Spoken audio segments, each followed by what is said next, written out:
Like everyone else, I've struggled to make sense of this empty world we're currently living in.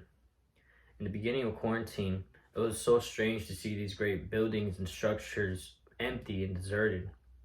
It took me back to the paintings of Giorgio de Chirico. Giorgio de Chirico was an Italian painter who specialized in surrealism and metaphysical painting. My name is Adrian Almanza, and today I'm going to be talking about the Italian painter that helped create the modern art scene that many artists follow today.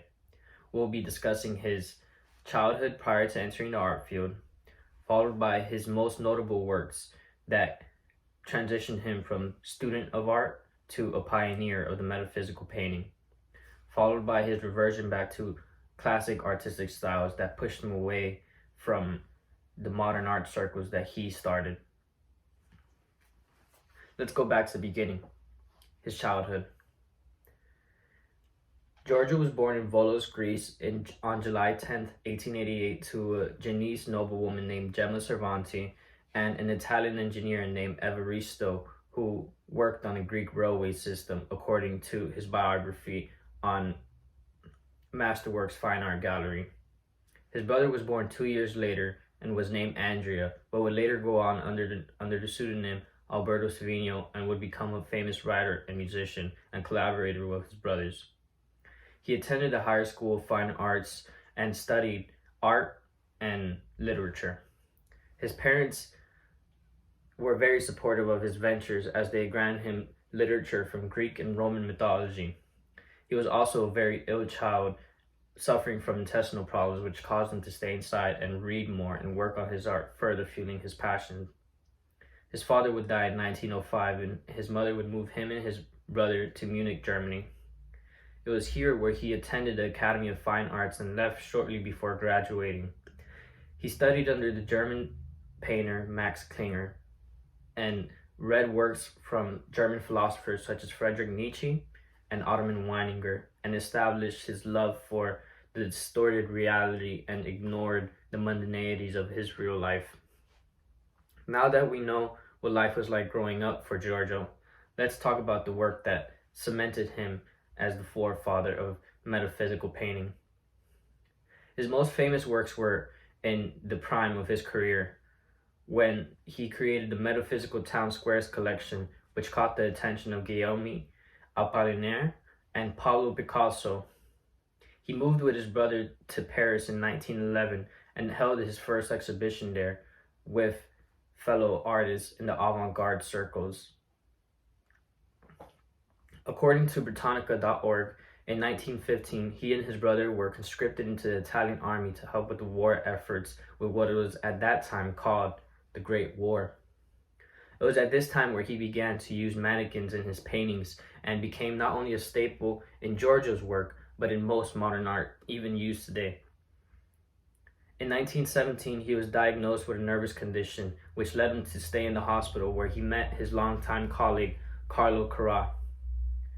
With Carrà, he established and founded the metaphysical painting style, which is still used today. Giorgio and his brother Alberto, along with Carlo Carrà, later founded the Metafisica, the school of metaphysical, and taught the fundamentals of metaphysical painting. In his profile of the Museum of Modern Art, he described metaphysical art as the flat surface of a perfectly calm ocean, which disturbs us because of the unknown that is hidden under the depth. Now that we talked about his metaphysical portion of his life, let's talk about the less glamorous latter part of his life. After focusing the beginning of his career so much on distorting reality and working with surrealism, he decided to work with the more fundamental ideas of painting and work with much more realistic scope and scale. His new love for the old skills blossomed. According to the artstory.org, after his first solo show in Rome in 1919, he had a revelation and advocated for a return to craftsmanship.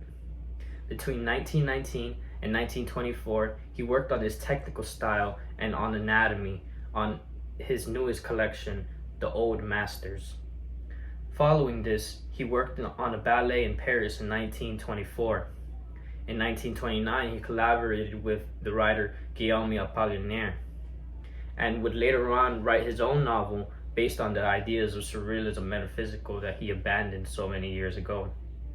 He would even recreate his own original paintings as a way to stick it to criticisms and also as a way of income. He continued to work on his art up until his death in 1978.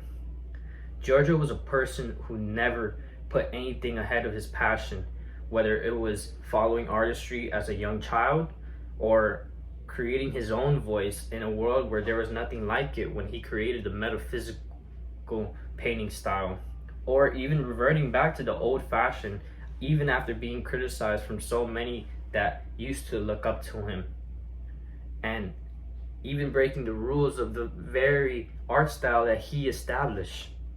This man was just more than just an artist who made odd and off-putting paintings. He was an artist who broke rules and placed our reality in the dream dimension that we are still living in, and gave me solace while viewing this empty, distanced reality. Thank you for your time.